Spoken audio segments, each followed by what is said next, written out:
यासीन सूरत number 36। शुरू करता हूँ अल्लाह ताला के नाम से जो बड़ा मेहरबान निहायत रहम वाला है। यासीन, कसम है कुरान बाहिकमत की कि बेशक आप पैगंबरों में से हैं, सीधे रास्ते पर हैं। यह कुरान अल्लाह ज़बरदस्त मेहरबान की तरफ से नाजिल किया गया है ताकि आप ऐसे लोगों को डराएं जिनके बाप दादे नहीं डराए गए थे, सो इसी वजह से ये गाफिल हैं। इनमें से अक्सर लोगों पर बात साबित हो चुकी है, सो ये लोग ईमान न लाएंगे।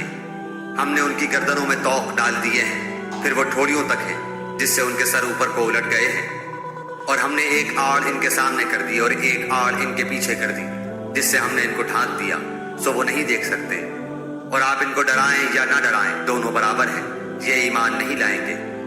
बस आप तो सिर्फ ऐसे शख्स को डरा सकते हैं जो नसीहत पर चले और रहमान से बेदेखे डरे, सो आप इसको मग़फ़िरत और बावक़ार अजर की खुशखबरियाँ सुना दीजिए। बेशक हम मुर्दों को जिंदा करेंगे और हम लिखते जाते हैं वो अमाल भी जिनको लोग आगे भेजते हैं और इनके वो अमाल भी जिनको पीछे छोड़ जाते हैं। और हमने हर चीज़ को एक वाज़ेह किताब में ज़ब्त कर रखा है। और आप इनके सामने एक मिसाल यानी एक बस्ती वालों की मिसाल उस वक्त का बयान कीजिए जबकि उस बस्ती में कई रसूल आए। जब हमने उनके पास 2 को भेजा, सो इन लोगों ने अव्वल दोनों को झुटलाया, फिर हमने तीसरे से तायीद की, सो इन तीनों ने कहा कि हम तुम्हारे पास भेजे गए हैं। उन लोगों ने कहा कि तुम तो हमारी तरह मामूली आदमी हो और रहमान ने कोई चीज़ नाजिल नहीं की, तुम निराज झूठ बोलते हो। उन रसूलों ने कहा हमारा परवरदिगार जानता है कि बेशक हम तुम्हारे पास भेजे गए हैं और हमारे ज़िम्मे तो सिर्फ वाज़े तौर पर पहुंचा देना है।